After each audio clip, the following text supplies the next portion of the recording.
चलो दोस्तों, कल हमने किया था atomic radius topic. Atomic radius के कल हमने एक तो हमने कंसेप्ट देखा था, फिर हमने ट्रेंड देखा था, और कल फिर हमने उसके एक्सेप्शन भी देख लिए थे।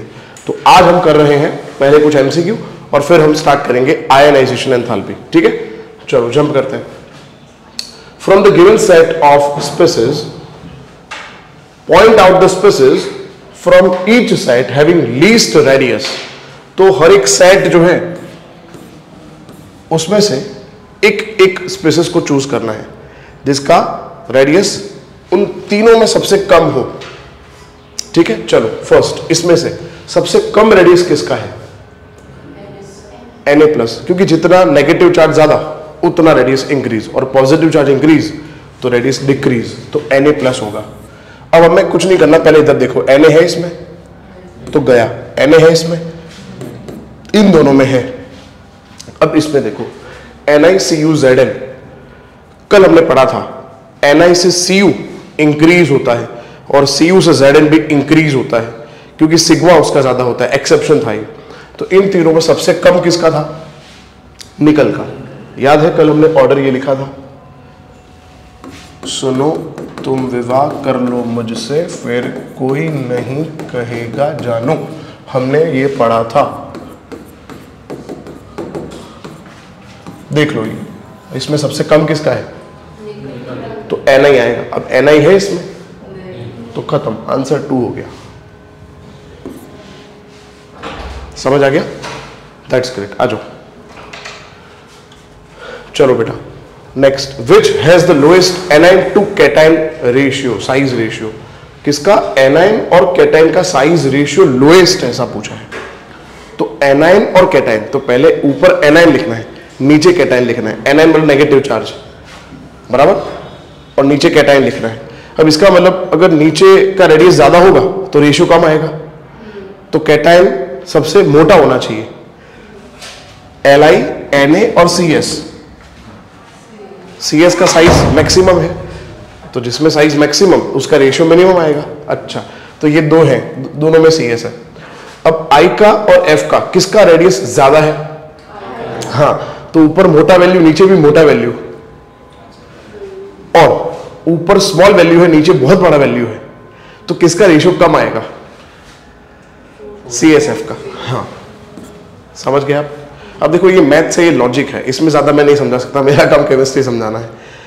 नीचे अगर वैल्यू बढ़ेगी और ऊपर भी वैल्यू बढ़ेगी तो फिर रेशियो जो आएगा वो इतना, मतलब इतना छोटा नहीं आएगा ऐसा। और अगर नीचे वैल्यू बहुत बड़ी है और ऊपर वैल्यू बहुत छोटी है तो रेशियो कम आएगा, तो इसका मतलब आंसर है CSF। Next, arrange the elements in increasing order of that atomic radius. क्या है? Na, Rb, K और Mg। पहले हम ग्रुप में अरेंज करते हैं, तो लिथियम के बाद सोडियम, पोटेशियम, रुबेरियम और मैग्नीशियम इधर, तो इस तरफ डिक्रीज और इस तरफ इंक्रीज। तो सबसे मोटा कौन है? Rb, फिर K, फिर Na, फिर Mg। बोलो,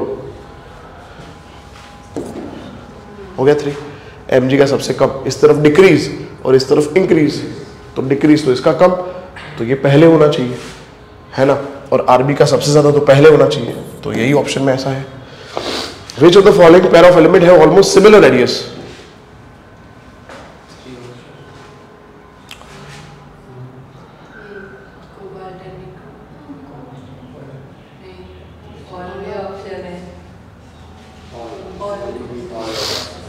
टाइटेनियम, जिरकोनियम, हाफनियम। जिरकोनियम से हाफनियम में लिखा था, क्या लिखा था? डिक्रीज और इक्वल। डिक्रीज और इक्वल भी लिखा था, मतलब इक्वल है। Molybdenum, tungsten, again 5 to 6, 5 to 6 में एक्सेप्शन था, डिक्रीज और इक्वल, तो इक्वल भी था। और ये तो इक्वल था फैकोनी, FeCuNi, तो तीनों है। वैसे मैंने ऊपर लिखा ही है ये तो, CO और Ni तो इक्वल है ही, लिखा ही है। और ये फिर हमें पता होना चाहिए, वो पीरियोडिक टेबल, उसमें डी ब्लॉक में ग्रुप नंबर 4 से ग्रुप नंबर 12। कोई डाउट है दोस्तों? है ना, तो पूछ लेने का, मेरे से डरने का नहीं। मैं कोई मारूंगा नहीं, मान नहीं डालूंगा तुम लोगों को। पूछोगे ना तो डाउट क्लियर होगा, तो आगे जो टॉपिक पढ़ोगे ना उसमें डाउट नहीं रहेगा, वरना सब फंसेगा आगे जाके। है डाउट? ओके चलो गुड, आगे बढ़ते हैं। K प्लस और F माइनस का रेडियस ये रहा, K प्लस का और F माइनस का रेडियस है, दोनों का सेम है, तो K और F का रेडियस क्या होगा? तो सुनो, पॉजिटिव चार्ज इंक्रीज होने से रेडियस क्या होता है? अच्छा, तो ये कम होगा, इसका ज्यादा होगा ना। और नेगेटिव चार्ज इंक्रीज होने से रेडियस क्या होता है? तो ये बड़ा होगा। समझ आया मैं क्या बोल रहा हूं? तो 1.34 से ज्यादा वैल्यू फाइंड करो। 1.34 से ज्यादा नहीं है, ज्यादा नहीं है, ज्यादा है, हाँ। और 1.34 से कम 3।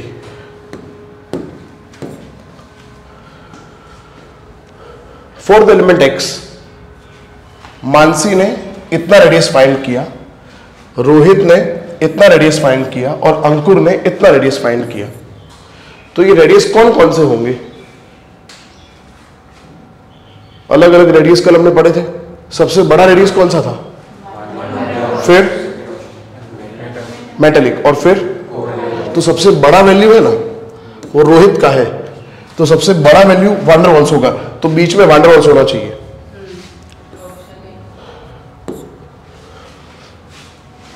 समझ आया? और सबसे लोएस्ट कोवेलेंट था, सबसे लोएस्ट इसमें से 100 है, तो वो थर्ड होना चाहिए, है ना। और फिर बाकी रहा वो क्रिस्टल, क्रिस्टल को दूसरा नाम बोला था metallic. Clear? Next, screening effect is not observed. Screening effect किसमें नहीं होता? तो जिसमें एक इलेक्ट्रॉन होता है, क्योंकि एक इलेक्ट्रॉन का सिग्मा 0 था। तो इसमें कितने इलेक्ट्रॉन है? He प्लस में एक, Li प्लस 2 में एक, H में एक, ऑल ऑफ दिस। क्लियर है? अब ये क्वेश्चन मतलब एमसीक्यू नहीं है, इसमें सब पैर दिए हैं, इसको रेडियस के ऑर्डर में अरेंज करना है, तो वो करते हैं। रुको, पहले ये दो कंप्लीट कर लेते हैं। चलो, विच स्टेटमेंट इज फॉल्स? कौन सा स्टेटमेंट गलत है? Screening effect increases down to the group. Shell number increase होने से स्क्रीनिंग इफेक्ट इंक्रीज होता है, क्योंकि अगर फर्स्ट शेल है तो स्क्रीनिंग इफेक्ट नहीं है, सेकंड शेल है तो एक शेल का स्क्रीनिंग इफेक्ट लगेगा, थर्ड है तो 2 का स्क्रीनिंग इफेक्ट लगेगा, 4 है तो 3 का लगेगा। जितने शेल ज्यादा उतना स्क्रीनिंग इफेक्ट ज्यादा, तो सही है ये। जेड इफेक्टिव नीचे इंक्रीज होता है, गलत। पहले इंक्रीज होता है फिर कांस्टेंट हो जाता है, तो this is false statement. Screening effect of d electron, तो देखो स्क्रीनिंग इफेक्ट का ऑर्डर ये है, अगर शेल सेम हो तो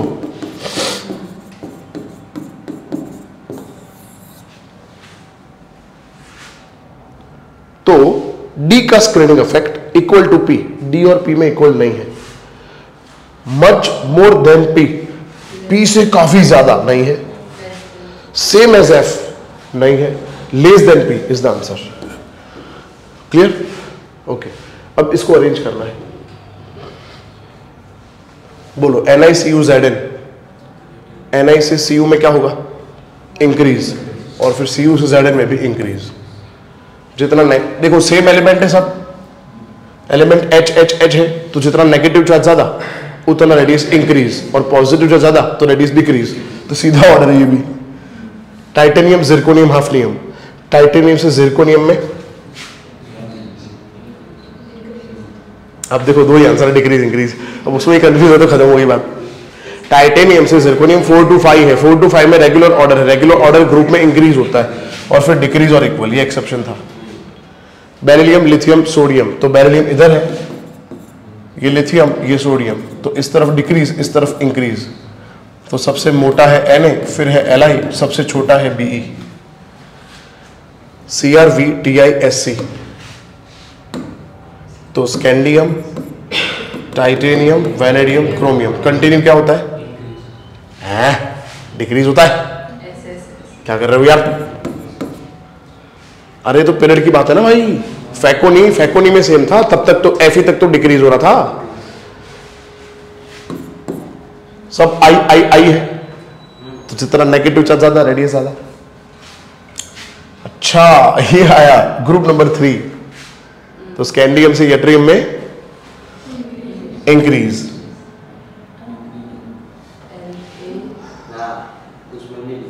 वेरी गुड, इसमें भी इंक्रीज होगा। क्यों पता है? क्योंकि लेंथेनम 57 नंबर है, 57 के बाद एफ स्टार्ट होता है, समझ आया?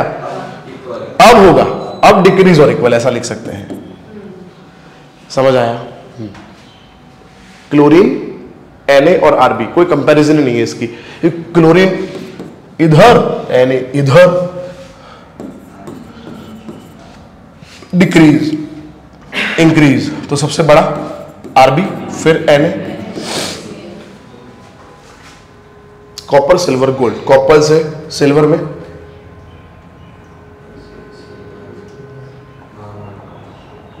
इंक्रीज, फिर वेरी गुड।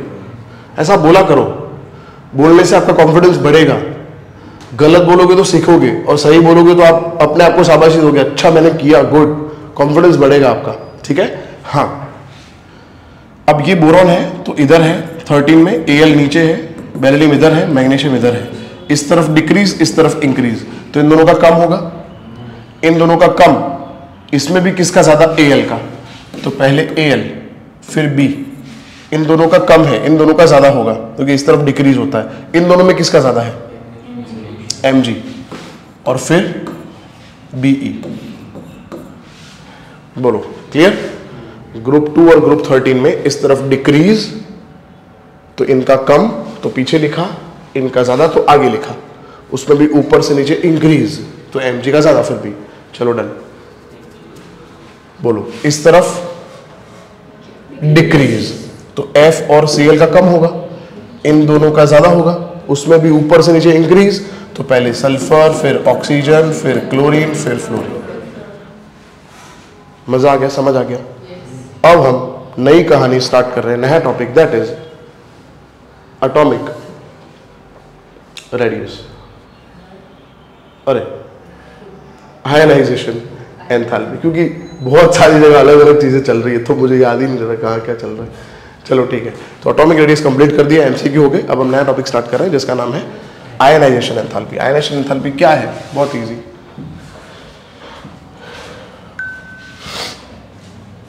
देखो किसी भी एलिमेंट का आयनाइजेशन करने के लिए सबसे पहली बात वो हमारे पास गैसियस फॉर्म में होना चाहिए, आइसोलेटेड होना चाहिए, न्यूट्रल होना चाहिए, ठीक है? हाँ, आइसोलेटेड का मतलब ये होता है अकेला होना चाहिए, वो किसी से कंबाइन नहीं होना चाहिए, ठीक है? और न्यूट्रल का मतलब ये है उसका चार्ज नहीं होना चाहिए, क्योंकि आइसोलेटेड Na तो है पर Na का चार्ज +1 भी होता है, तो आइसोलेटेड का मतलब कंबाइन नहीं होना चाहिए, और न्यूट्रल का मतलब उसका चार्ज नहीं होना चाहिए, और वो गैसेस फॉर्म में होना चाहिए, क्योंकि जब स्टेट चेंज होता है ना तो एंथैल्पी का नाम चेंज हो जाता है। जैसे सॉलिड को गैस करने के लिए हम बोलते हैं सब्लिमेशन एंथैल्पी, तो आयनाइजेशन तभी बोल सकते हैं जब आइसोलेटेड है, न्यूट्रल है और गैसियस फॉर्म में है। हाँ, तो अब हम पढ़ रहे हैं आयनाइजेशन एंथैल्पी और आयनाइजेशन पोटेंशियल। इसको हम लिखेंगे IE और IP, ठीक है? या फिर ऐसा भी लिखा होगा डेल्टा H आयनाइजेशन एंथैल्पी, ऐसे लिखा होगा IE, डेल्टा H IE भी लिखा होगा बहुत सारे बुक्स में। लेट्स गो, हमने क्या बोला कि भाई हमारे पास मेटल होना चाहिए, गैस लिखा होना चाहिए, आइसोलेटेड होना चाहिए और न्यूट्रल होना चाहिए। तो ये फॉर्म है, स्टैंडर्ड फॉर्म ये है कि मेटल G लिखा होगा। अब इसको हम क्या कर रहे हैं? एनर्जी अप्लाई कर रहे हैं, मतलब minimum energy applied to isolated, gaseous, neutral, atom. Atom, atom मतलब सिंगल, मॉलिक्यूल नहीं, H2 नहीं ले सकते, H लेना है, Hg। वैसे Hg तो होता भी नहीं है, फिर वो वाली बात पूरी अलग हो जाएगी। मैं बोल रहा हूं मेटल होना चाहिए, ठीक है ना? हाँ, तो आइसोलेटेड, गैसियस, न्यूट्रल, एटम में मिनिमम एनर्जी अप्लाई करी तो क्या हुआ? इसमें जो लास्ट इलेक्ट्रॉन था, लास्ट इलेक्ट्रॉन को बोलते हैं वैलेंस इलेक्ट्रॉन, और उसको वैसे भी न्यूक्लियस से अट्रैक्शन कम होता है, समझ आया? क्योंकि अगर न्यूक्लियस में फर्स्ट शेल है, सेकंड शेल है, थर्ड शेल है, तो थर्ड शेल सबसे दूर है, तो उसके इलेक्ट्रॉन को न्यूक्लियस का अट्रैक्शन कम होगा, तो इजीली निकल जाएगा। तो याद रखना वैलेंस इलेक्ट्रॉन निकालना है। और अगर कहीं ऐसा लिखा है कि 4s और 3d दोनों वैलेंस शेल हैं, तो उसमें जो ज्यादा है ना उसमें से निकलेगा, मतलब 4s और 3d कौन दूर है? 4, तो 4 से इलेक्ट्रॉन निकलेगा। कभी भी एलिमेंट में इलेक्ट्रॉन दाखिल होता है ना, इलेक्ट्रॉन एंटर होता है ना, तो जो लोअर एनर्जी लेवल है उसमें एंटर होता है। आउफबाउ प्रिंसिपल पढ़ा था, 1s 2s 2p, ये तो ये क्या है, ऑर्बिटल का एनर्जी लेवल। एनर्जी लेवल कम है उसमें इलेक्ट्रॉन पहले एंटर होगा, पर निकालना है तो क्या कॉन्सेप्ट है, जिसका सेल ज्यादा, जिसका सेल बड़ा 3d और 4s, तो 4 बड़ा है तो उसमें से निकलेगा पहले। समझ आया? तो यहां से कौन सा इलेक्ट्रॉन निकालना है, वैलेंस इलेक्ट्रॉन निकालना है, याद रखना ये। तो इसमें से हमने वैलेंस इलेक्ट्रॉन हटा दिया, तो वैलेंस इलेक्ट्रॉन गया तो इसका चार्ज हो गया प्लस, और चार्ज प्लस हुआ तो हमने पढ़ा था जितना चार्ज बढ़ेगा उतना जेड इफेक्टिव बढ़ेगा, जेड इफेक्टिव बढ़ेगा तो रेडियस घटेगा, रेडियस घटेगा तो जो पेनल्टीमेट शेल है वो अल्टीमेट शेल हो गया, तो अट्रैक्शन बढ़ा, अट्रैक्शन बढ़ा तो आयनाइजेशन एंथैल्पी भी बढ़ेगी। समझ आया? यस। तो ये जो है इसको बोलते हैं IE1। अगेन डेफिनेशन रिपीट करता हूं, minimum amount of energy required, minimum amount of energy required to remove loosely held valence electron from isolated gaseous neutral atom to convert it into its positive ion is known as ionization enthalpy or ionization potential. Is that clear? Yes. और फिर इससे होगा क्या, तो मैंने बता दिया, इससे होगा ये कि चार्ज बढ़ेगा। इससे होगा क्या, चार्ज इंक्रीजेस, चार्ज इंक्रीजेस तो जेड इफेक्टिव क्या होगा, इंक्रीजेस, तो एटॉमिक रेडियस क्या होगा, atomic radius decreases, atomic radius decrease होने से क्या हुआ, पेनल्टीमेट शेल जो था वो अब अल्टीमेट बन गया, और अल्टीमेट शेल बढ़ गया तो अट्रैक्शन क्या हुआ, अट्रैक्शन इंक्रीज हुआ, अट्रैक्शन इंक्रीज हुआ इसीलिए रेडियस क्या हुआ, डिक्रीज हुआ, रेडियस डिक्रीज हुआ, इसका मतलब अब इलेक्ट्रॉन निकालना है तो उसके लिए IE2 ज्यादा होगा। तो इसका मतलब ये हुआ किसी भी एलिमेंट का IE1 से IE2 ज्यादा होगा, क्योंकि IE1 होने के बाद चार्ज बढ़ा, रेडियस घटा, अट्रैक्शन बढ़ा, तो अब इलेक्ट्रॉन निकालने के लिए ज्यादा एनर्जी की जरूरत है। यस, बोलो यहां तक क्लियर ना? अब हमने mg से जब एक इलेक्ट्रॉन निकाला तो m + g हो गया, इसको हमने क्या बोला, IE1, पर रेडियस घट गया, तो रेडियस घटा तो अब जब आपको इलेक्ट्रॉन निकालना है तो और ज्यादा एफर्ट्स लगाने पड़ेंगे ना, तो IE2 ऑलवेज IE1 से देखो ऑलवेज ज्यादा होगा, पर वो भी किसी भी एक एलिमेंट के लिए। हाँ, मतलब ये किसी एक एलिमेंट का IE1 और किसी और का IE2 कंपेयर हो ही नहीं सकता, मतलब IE2 ही ज्यादा होगा, तो फिर आप किसी भी ग्रुप की कंपैरिजन नहीं कर सकते। कोई भी दो एलिमेंट के IE1 कंपेयर कर सकते हैं तो लॉजिक आएगा, पर IE1 और IE3 कंपेयर करोगे तो IE3 ही ज्यादा होगा ऑलवेज। अब हमें और इलेक्ट्रॉन निकालना है तो और एनर्जी लगेगी, तो क्या होगा, इसको क्या बोलेंगे, और IE3 क्या होगा, सबसे ज्यादा होगा, फिर IE2 और लोएस्ट क्या होगा। अच्छा, मैं आपको और एक चीज बता दूं, ये IE जो है it depends on electronic configuration. IE electronic configuration पे डिपेंड करता है। समझ आया? मतलब हम बोल रहे हैं कि IE1 ज्यादा है फिर IE2, पर वो सब बातें ठीक है, वो जनरल ट्रेंड तो फॉलो होगा, पर साथ में हमें क्या देखना पड़ेगा, इलेक्ट्रॉनिक कॉन्फ़िगरेशन। क्योंकि हमने पढ़ा है अगर कोई ऑर्बिटल फुल्ली फिल्ड है और हाफ फील्ड है तो एक्स्ट्रा स्टेबल है, तो फिर उसके लिए एंथैल्पी अलग से स्टडी करनी पड़ेगी। अब एंथैल्पी जो है वो एक फॉर्म ऑफ एनर्जी है, enthalpy is a form of energy, तो इसका मतलब इसका यूनिट होगा, एनर्जी का यूनिट कैलोरी होता है या जूल होता है या इलेक्ट्रोवोल्ट होता है, EV, और 1 इलेक्ट्रोवोल्ट का मतलब होता है 1.6 × 10⁻⁻19 जूल। समझ आ गया? तो एनर्जी कैलोरी में है या जूल में है या फिर इलेक्ट्रोवोल्ट में होगा, तो ये यूनिट याद रखना, ठीक है? तो यहाँ पे आयनाइजेशन एनर्जी का थ्योरी कंप्लीट। अब हम ट्रेंड इसका डिस्कस करते हैं, लेट्स गो। अब हम डिस्कस करेंगे इसका ट्रेंड। ट्विटर पे जो होता है ना, अब तो नया आ गया कल से, थ्रेड, यू डोंट नो, पता नहीं पता, थ्रेड आया, थ्रेड। ये फेसबुक किसने इन्वेंट किया? हाँ वही। तो उसने थ्रेड निकाला, मतलब ट्विटर को कॉम्पीट करने के लिए। इंस्टाग्राम तो उसका है ही, फेसबुक भी उसका है, मार्क का है। मार्क ने थ्रेड निकाला ट्विटर को कम करने के लिए। तो कल ही नई एप्लीकेशन आई थ्रेड। थ्रेड मतलब धागा जो एक दूसरे को जोड़ता है सोशल मीडिया पे, और उसमें 1 करोड़ लोगों ने ज्वाइन कर लिया थ्रेड में। मैंने भी ज्वाइन कर लिया, फोटो भी डाल दिया। चलो ठीक है। तो ट्रेंड कर रहा है थ्रेड ट्विटर पे। अभी हम किसका ट्रेंड पढ़ रहे हैं? आयनेशन एंथैल्पी का। चलो ठीक है। अब हम बात करेंगे दोस्तों सबसे पहले पीरियड के लिए। तो पीरियड के लिए बात करें तो पीरियड में तो Z इफेक्टिव काम करता है, और Z effective proportional to positive charge, inversely proportional to negative charge, proportional to 1 atomic radius. पर हमने पढ़ा है जितना रेडियस कम उतना आयनेशन एंथैल्पी। तो इसका मतलब ये हुआ, फाइनली ये डिसाइड हुआ कि ये इससे प्रोपोर्शनल है। और हमें पता है इस तरफ Z इफेक्टिव क्या होता है? Z इफेक्टिव बढ़ेगा तो IE भी इंक्रीज होगा। तो लिख देते हैं IE इंक्रीजेस। अब क्या ये सत्य वचन है? मतलब क्या ये हर एक एलिमेंट के लिए फॉलो होगा? तो ऐसा तो हो ही नहीं सकता, केमिस्ट्री में ऐसा हो ही नहीं सकता। हम बोलते हैं कि इंक्रीजेस, पर ऐसा नहीं है। तो इसलिए मैंने बोला था IE के लिए हमें इलेक्ट्रॉनिक कॉन्फ़िगरेशन पे रेफर करना पड़ेगा, है ना। Let's go then. हम एग्जांपल लेते हैं लिथियम का।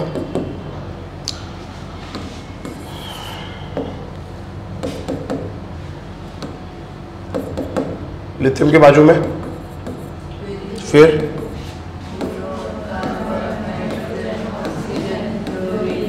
इस तरफ IE बढ़ेगा, तो सबसे ज्यादा किसका होगा?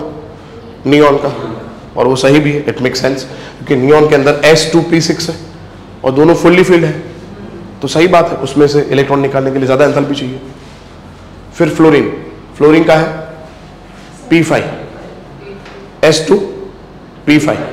तो ठीक है, इसका ज्यादा होगा, ये सही है। P4 और P5 तो ये भी ठीक है। P3 P4, ओ एक्सेप्शन आया। तो मैं इलेक्ट्रॉनिक कॉन्फ़िगरेशन लिखता हूं यहां पे, गड़बड़ ना हो भाई। इसका कॉन्फ़िगरेशन है 1s2 2s1। कैमरे में कैप्चर हो रहा नहीं? यहां से पूरा, यहां से 2s2 2p1, 2s2 2p2, 2s2 2p3, 2s2 2p4, 2s2 2p5 और 2s2 2p6। तो ये लिखना सही था क्योंकि P6 स्टेबल है P5 से, ठीक है। 4 और 5 में कोई भी फुल्ली फिल्ड हाफ फिल्ड नहीं है, तो रेगुलर ट्रेंड फॉलो होगा। 3 और 4 में P6 फुल्ली फिल्ड है, P3 हाफ फिल्ड है, तो ये एक्स्ट्रा स्टेबल है, तो फिर ये एक्सेप्शन आया। 3 और 2 में 3 स्टेबल है, 1 और 2 में कोई स्टेबल नहीं है, रेगुलर ट्रेंड। S2P1, ओ एक्सेप्शन आया, हाँ, क्योंकि 2s2 में S फुल्ली फिल्ड है और P1 नहीं है फुल्ली फिल्ड, ठीक है। और ये तो ये हमने लिखा, किसका ऑर्डर लिखा हमने? IE1 का ऑर्डर लिखा। मैं यहां पर लिख देता हूं, ये हमने लिखा है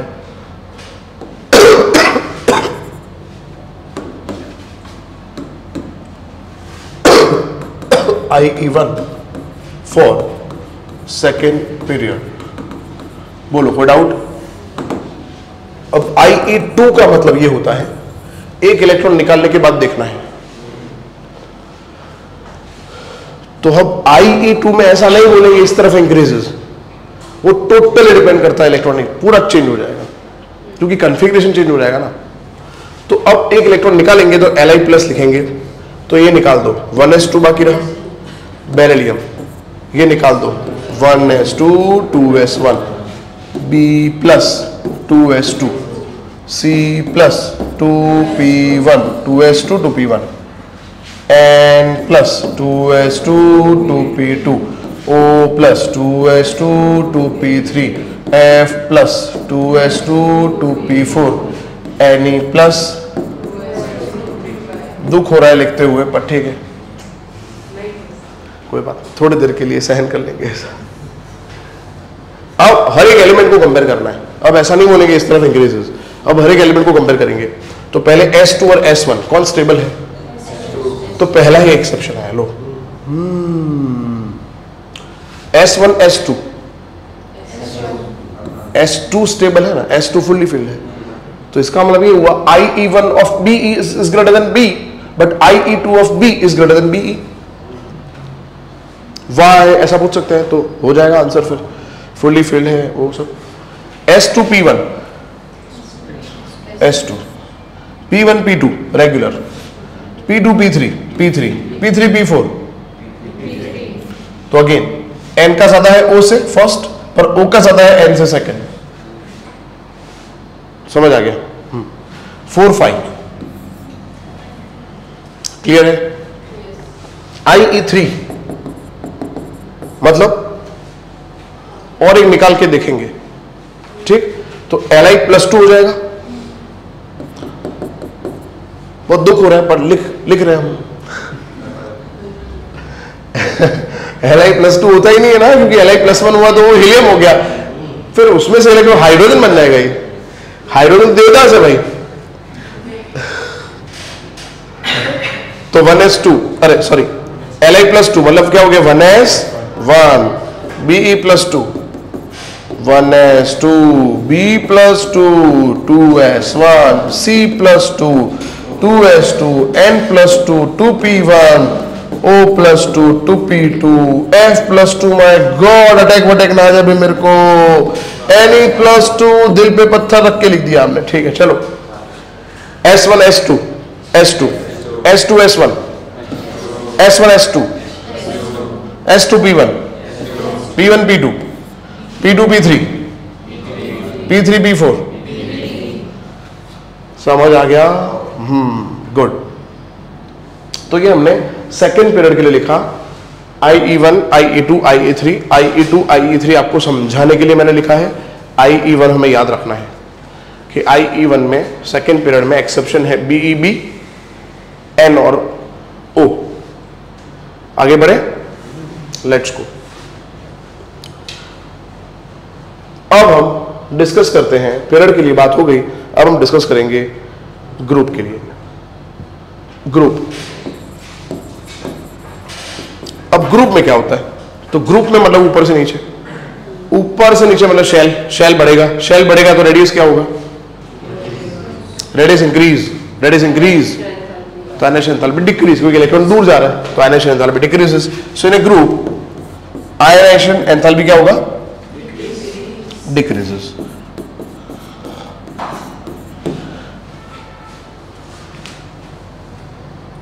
अब क्या ये फॉलो होता है या इसमें एक्सेप्शन है, देखते हैं, चलो लेट्स गो।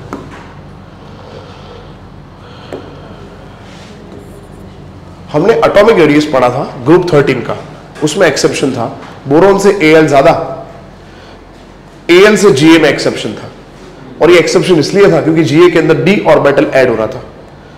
याद है आपको? हेलो, हाँ, d ऑर्बिटल ऐड हुआ, d में 10 ऐड हुए थे, तो होना चाहिए इंक्रीज, बट हुआ था डिक्रीज और इक्वल। तो अब याद रखना, जो एटॉमिक रेडियस का किया ना हमने, उससे उल्टा IE का होगा। समझ आया कि नहीं? तो हमने लिखा था Al से Ga के लिए डिक्रीज और इक्वल, यहां पे लिखेंगे इंक्रीज होगा। तो वैसे हमने पढ़ा ग्रुप के लिए क्या होना चाहिए, IE डिक्रीज, पर Al से Ga में क्या होगा, क्यों क्यों क्यों क्या बोलेंगे हम, क्योंकि रेडियस डिक्रीज हुआ तो IE, क्योंकि atomic radius and IE are inversely proportional. समझ आ गया? तो यस, तो ये मैं लिख देता हूं Al और Ga, अगर रेडियस लिख रहे थे तो ऐसा लिख रहे थे, ये एटॉमिक रेडियस के लिए लिखा था, तो Ga का ज्यादा होगा Al से। IE की बात करें वो भी IE1, हाँ, IE2 IE3 टोटली डिपेंड करता है फिर इलेक्ट्रॉनिक कन्फिग्रेशन पर।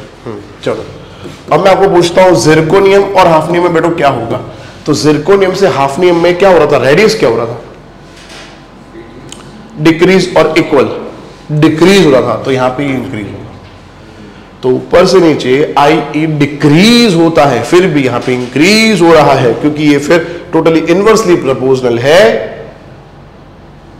Radius. Thank you so much, हाँ आप बने रहो मेरे साथ, गुड। नेक्स्ट अब डिस्कस करते हैं Cr और Mn के लिए। Cr है 24, Mn है 25। Cr का कॉन्फ़िगरेशन है argon complete 4s 3d, very good. Argon complete 4s 2। बोलो किसका IE1 ज्यादा होगा? Mn का ज्यादा होगा, क्योंकि 4s और 3d में से इलेक्ट्रॉन किस में से निकलेगा? इसमें से भी 4s से निकलेगा। अब 4s1 और 4s2 की कंपैरिजन करो तो 4s2 फुल्ली फिल्ड ज्यादा स्टेबल है, तो इसलिए Mn का ज्यादा होगा। पर IE2 करोगे तो एक इलेक्ट्रॉन निकल गया, एक निकल गया तो ये 0 हो गया, D5 हो गया, और ये S1 D5 S1। और अगर IE3 करेंगे तो D4 और D5। ओके, क्लियर है। और सेम केस होगा कॉपर और जिंक में। बोलो किसका IE1 ज्यादा है? लिख देता हूं 4s1 3d10, 4s2 3d10। बोलो किसका ज्यादा है? S2 के S1? S2। तो IE1 जिंक का ज्यादा है, IE2 कॉपर का ज्यादा होगा, और IE3 बोलो मजा आ रहा है? टॉपिक खत्म हो गया, कोई एक्सेप्शन, इतना एक्सेप्शन है। Ionization enthalpy done and dusted, जबरदस्त, जोरदार। अब नीट में क्वेश्चन जो आता है उसमें एंथैल्पी के वैल्यू दिए होते हैं, तो उसमें कैसे करेंगे मैं आपको समझाता हूं। अगर मैं आपको बोलूं कोई एलिमेंट है X, एलिमेंट X, उसका IE1 है 10 काजू पर मोल, किलो जूल पर मोल, 10 वैल्यू है IE1 का। फिर 20 है IE2 और 350 है IE3, तो एलिमेंट कौन सा होगा? ऐसा पूछा हो। थ्रेड से नोटिफिकेशन है इसलिए सुनो। हाँ वेरी गुड, बहुत बढ़िया। देखो IE1 मतलब एक इलेक्ट्रॉन निकालने के लिए इतना ही एंथैल्पी चाहिए, बहुत कम है। एक निकलने के बाद दूसरा निकालने के लिए बहुत छोटा जंप है, देखो तो दूसरा भी निकल गया। पर दूसरा निकलने के बाद बहुत बड़ा जंप है, तो दूसरा निकलने के बाद वो स्टेबल हो गया होगा। अच्छा, दूसरा निकलने के बाद स्टेबल मतलब कॉन्फ़िगरेशन +2 मतलब ग्रुप नंबर 2। अच्छा, तो एलिमेंट ग्रुप नंबर 2 से होगा, तो इसका ग्रुप नंबर है 2। समझ आ गया? बहुत। तो जंप देखना है, जो जंप बड़ा हो उसके अकॉर्डिंग उसका चार्ज डिसाइड होगा, चार्ज के अकॉर्डिंग ग्रुप डिसाइड होगा। Got it? Yes. Done done, ये भी खत्म खत्म खत्म, ओवर ओवर। ये बाकी है, बता देता हूं मैं। और फिर पहले ये देख लो, जैसे ये है, ये क्वेश्चन देखो। अब आप लोग मत बोलो, इनको बोलने दो, जो भी पढ़ने आए हैं नए हैं उनको बोलने दो। NS1 मतलब एक इलेक्ट्रॉन निकलने के बाद जंप बहुत बड़ा होगा, तो पहली एंथैल्पी छोटी होगी, दूसरी एंथैल्पी बहुत बड़ी होगी। कहां है ऐसा? यस। समझ आ गया सबको? समझ आ गया ना? एक इलेक्ट्रॉन निकल गया मतलब छोटी एंथैल्पी, पर एक निकलने के बाद S0 हो गया मतलब आगे ऑर्बिटल जो होगा, S1 निकलने के बाद समझ लो बहुत ज्यादा स्टेबिलिटी हो गई, तो दूसरा जंप बहुत बड़ा है। अब देखो, दो तो निकल जाएंगे, पर दूसरे के बाद तीसरा जंप बड़ा होगा। कौन सा आंसर है? यस। दो निकल गए फिर जंप बड़ा है, 3 गए फिर जंप बड़ा होगा, 4 गए फिर जंप बड़ा है। समझ आया? ग्रेट। चलो दोस्तों, ये वाला क्वेश्चन देखो, सेकंड क्वेश्चन देखो। आप दोनों बाकी सब लिख सकते हो, खाली ABCD बोल नहीं सकते हो, या फिर ऐसे हाथ करके ऐसे ऐसे बोल देना, बोलना नहीं, खाली लिप सिंक करना, मैं समझ जाऊंगा। सेकंड क्वेश्चन में IP1 2 3 4 5 दिए हैं, तो कौन सा एलिमेंट हो सकता है?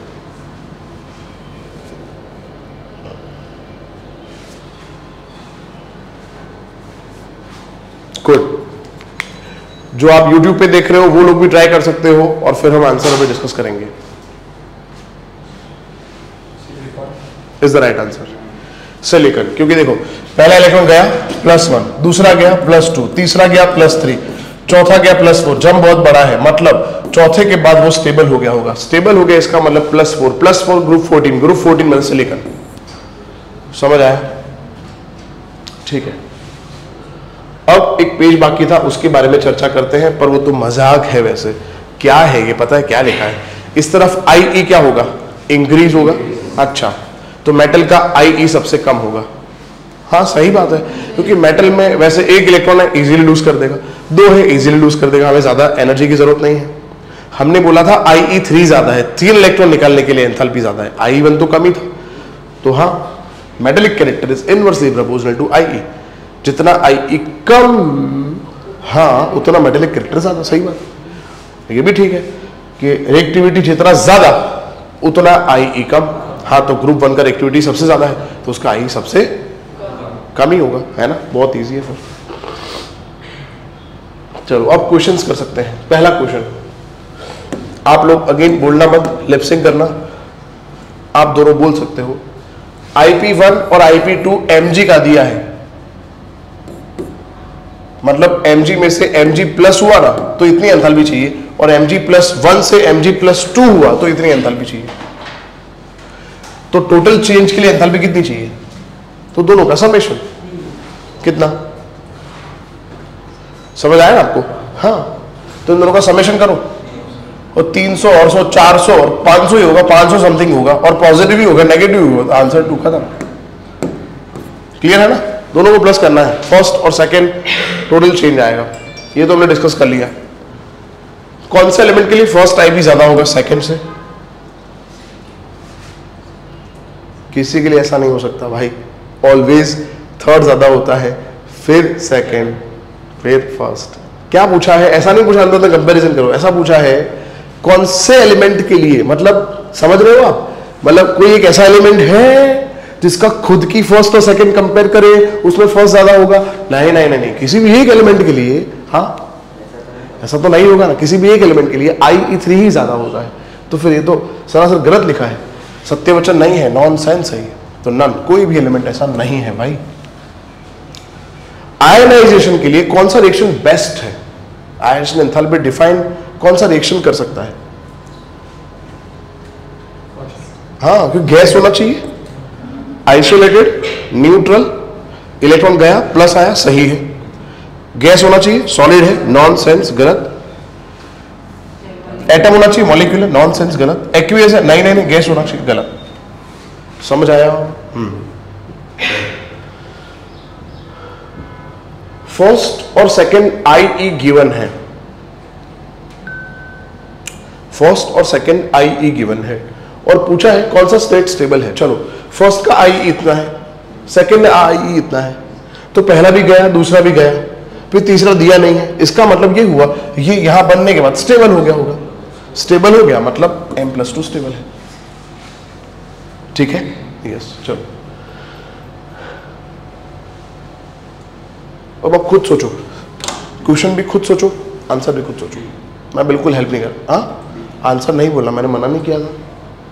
और वैसे भी आप जो बोल रहे हो वो गलत भी है, ठीक है? अब बोलना मत, अब सही पता चले तो मत बोलना। चलो, टेक योर टाइम, ये कर लो, फिर नेक्स्ट पेज भी कर लेना, ठीक है? 2 मिनट का मैं आपको ब्रेक देता हूँ, 2-4 मिनट का ब्रेक लेते हैं, फिर आगे शुरू करेंगे।